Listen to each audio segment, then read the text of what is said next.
Okay. Good morning, Prof.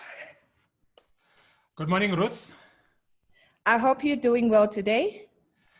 Yeah, all is good. Sunny in sunny Pretoria. It's a little chilly, but at least there's sun, which is great for uplifting the mood.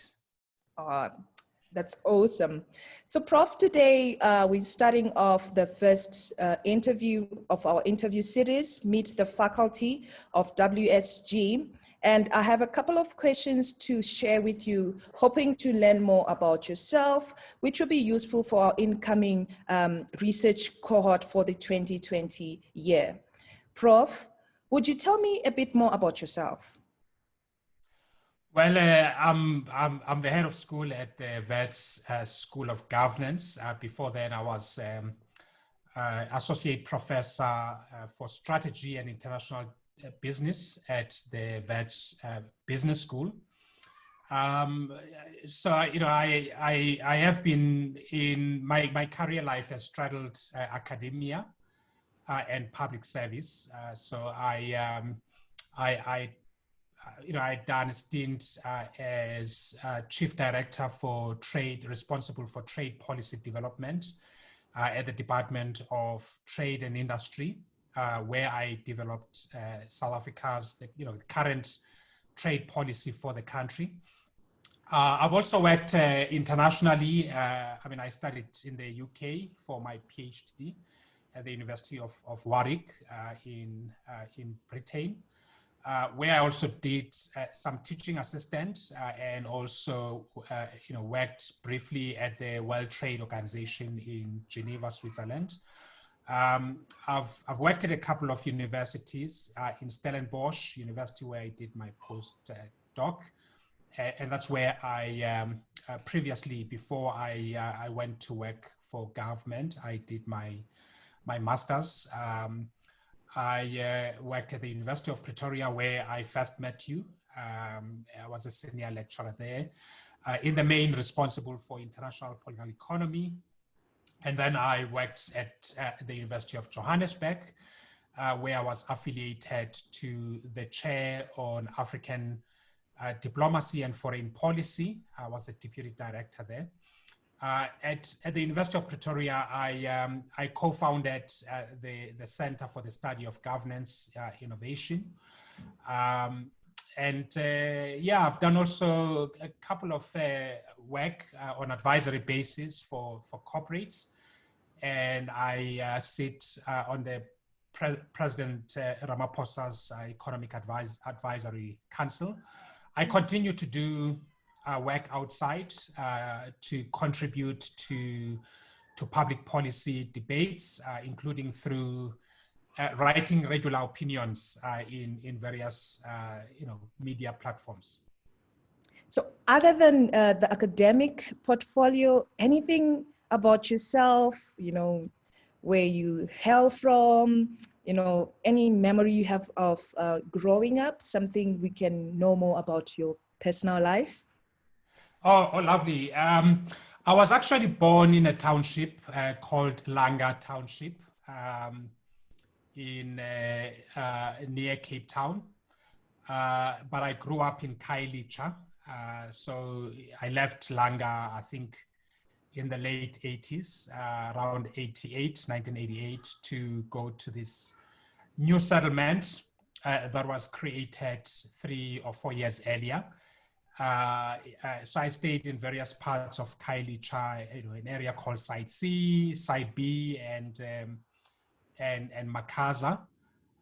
So that is where I I grew up for the most part of my earlier youth, and went to a school there, a high school called Luhlaza High School, where I completed my matric. I have fond memories of growing up in Khayelitsha back then. A great sense of community. I was early on very involved in civic structures, in community structures. I mean, one of my memories was being part of the efforts to to found a community organization that was then called the Khayelitsha Education Resource and Information Center, that was founded by my standard 8, I think it's now grade 10 teacher, English teacher, Mr. Sharif Pando, who played an incredibly fantastic mentoring role. He mentored me early on. I learned from him the values of giving to the community, being active in the community, and I was also the president or chair of the Pupils Representative Council in my in my school. So as I loved community work. I left Khayelitsha to do my undergrad at the University of Cape Town. And 2 years into my studies, I became the president of the Student Representative Council at the University of Cape Town. And I was actively involved in the community, in my community, as well as in the student movement, and went on to become the member of the National Executive Committee of the South African Student Congress, where I was responsible for national education policy work. I was the head of the national education officer. Yeah, so from there, I went to do my master's degree at Stellenbosch, and then a career trajectory was ahead of me. When I completed, went to the DTI, trade and industry, as a junior official. Then left the DTI and went abroad to do my PhD. Came back to the DTI in a new role as Chief Director for Trade Policy. Wow, that's quite an exciting trajectory you've had, and it gets me so intrigued to understand more about how your PhD journey was, given the background you had in your life trajectory. How was your PhD journey? The PhD journey was wonderful. I think I was lucky in many ways because getting into a PhD was through I was championed by my supervisor, who had been a visiting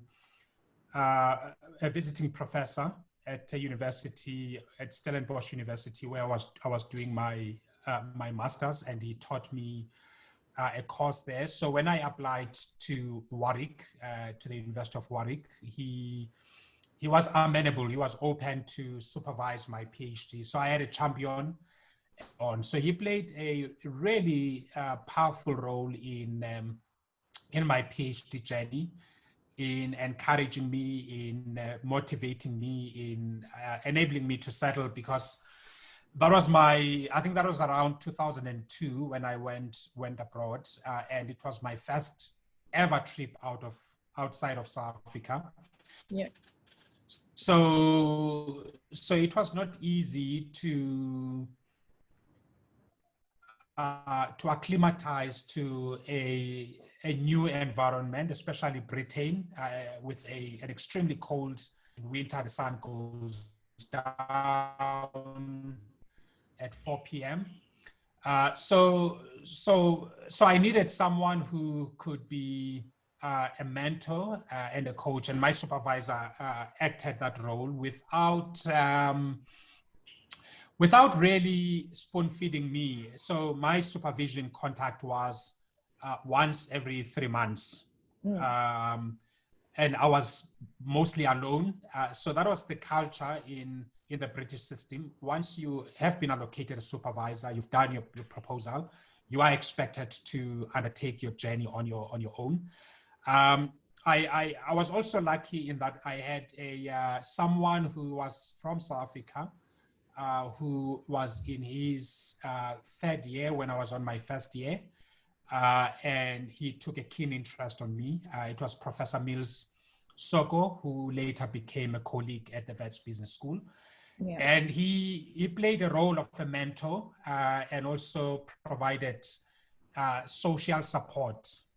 Him and his family provided social support. He was there with his family, and he, you know, he was wonderful as a mentor. So with that social support, one from my supervisor from an academic point of view, and two from him, someone who had already been through the PhD journey or was ahead in the PhD journey, helped me to settle somewhat and to focus. And also because I was on scholarship, the British the British Fellowship, I think Commonwealth Fellowship, I was under pressure to complete on time because, you know, you were told that if you don't complete, the scholarship will come to an end. And I completed my PhD in 2.5 years, and I was ready to come back. Wow. This is quite an interesting journey you've had, you know, being alone in a foreign country, which I think is some of the experiences that will be faced by students in the school. We do have quite a number of international students on the program, and I guess they will be able to learn one or two things from your own journey. And I'm just now curious to understand what would you consider as the dark moment you faced during that time of being, you know, on the PhD program, studying abroad, despite the support you mentioned you got? I think it was the first winter in Britain. It came as a shock to me. It was overpowering, and also,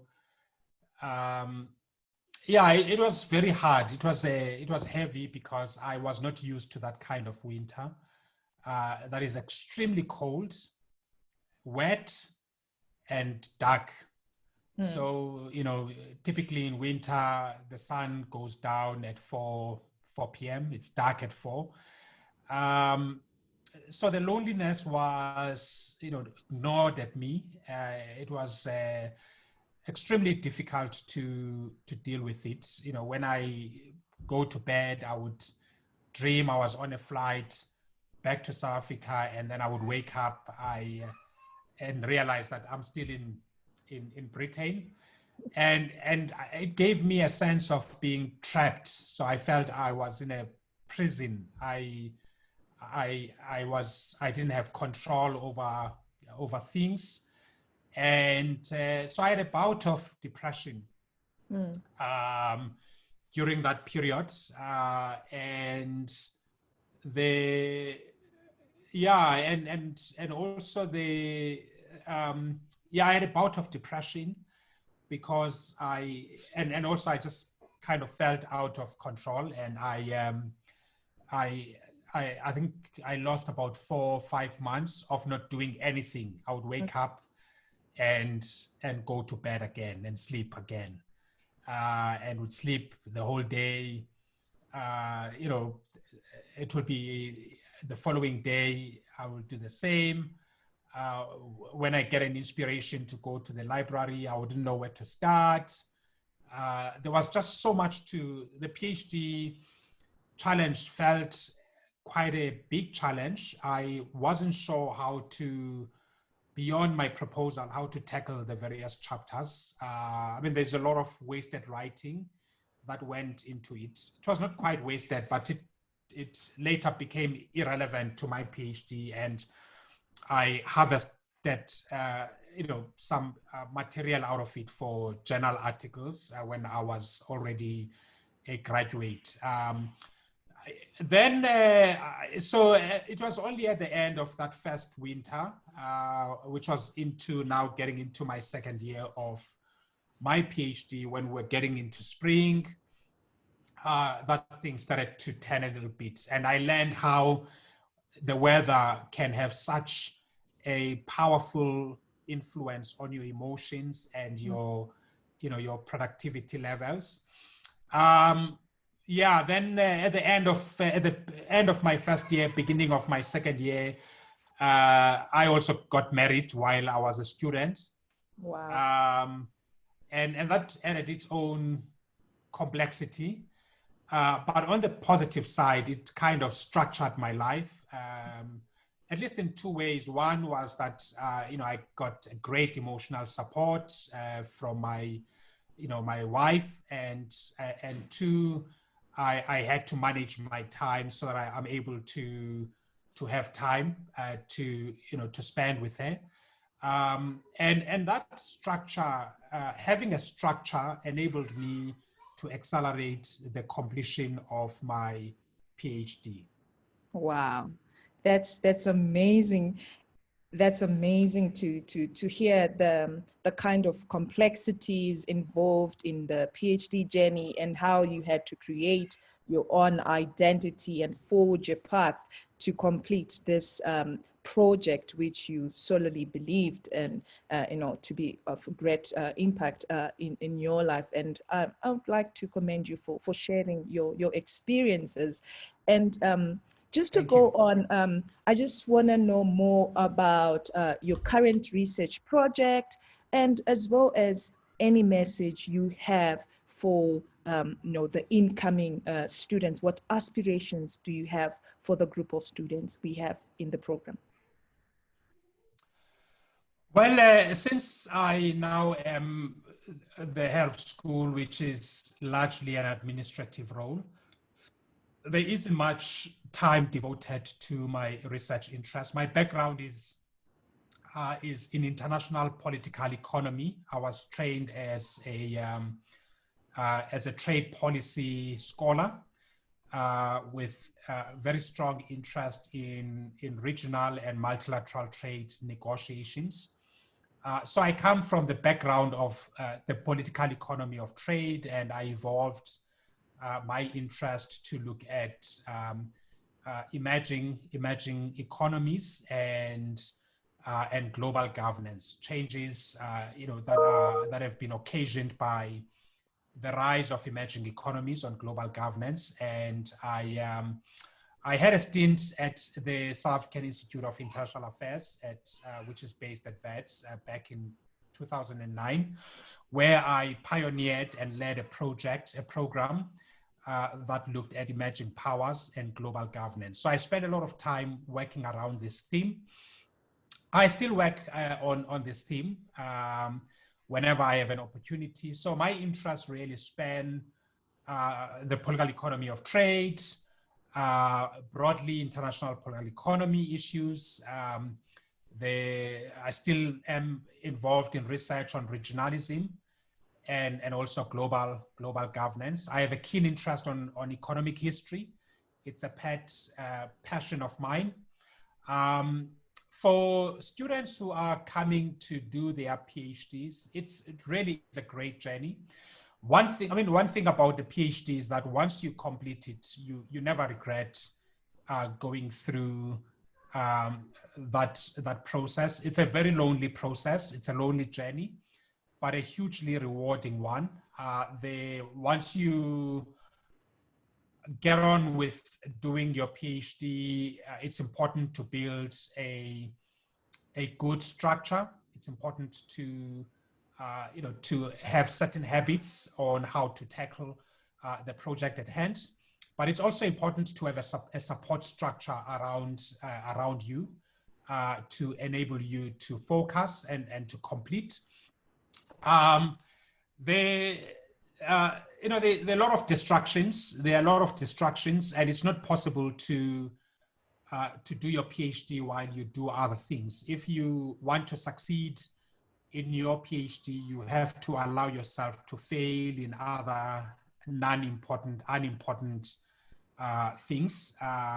If social media is a great passion of yours, you've got to allow yourself to be a failure on social media in order to succeed in your PhD. It does affect your social life.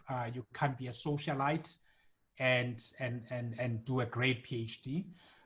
So it really is about dedication, commitment, discipline, self-drive, initiative, and just a commitment to a goal. So it's always great to set a goal for yourself. When I started my PhD, I asked myself, why do I want to be, to do a PhD? And I didn't set out to be an academic. There was one singular objective I had, and this was to influence change in society. And I figured that if I have PhD, people will readily listen to me because of the title. So it gives me a key to people's minds and hearts, because human beings tend to hold this view that if someone has a PhD, they're the brightest, and that's not the case. We have people with no PhD who are most brilliant. The PhD has its own purposes in academia, but yes, used very well, it can be a potent force to influence change positively, and that's what I set out to do. And that idea, that objective, kept me motivated, because I had this sense that once I get the PhD, I will have this powerful platform. I'm not sure if I've achieved that, but I certainly have no regrets for having done the PhD, and I've learned a lot. I've built, rich networks. I've done so much that I think I would not have been able to achieve without going through the PhD process. And finally, more than a test of intellect, the PhD really is a test of character. If it doesn't humble you, then nothing will. It's not something to carry around as a trophy, to brag, but it's one has to be humble, because you realize that even having done a PhD, there's still a lot that you need to learn in life that you don't know. You still need to acquire wisdom. You use the PhD as part of the ingredients of life rather than as life itself. So for me, those are some of the lessons. And to those who are coming to do their PhDs, I would say congratulations. You've made the right decision. It's a fantastic journey, and it's doable. It is doable. You have to set your mind and your heart to it. Thank you so much, Prof. With that, we really welcome the incoming PhD cohort and hope they will learn so much from your own experiences and will stay motivated from your inspirational message. I want to thank you for your time and wish you a good day. Thank you, Ruth. Have a fantastic day. All right. Bye-bye. Awesome. Bye.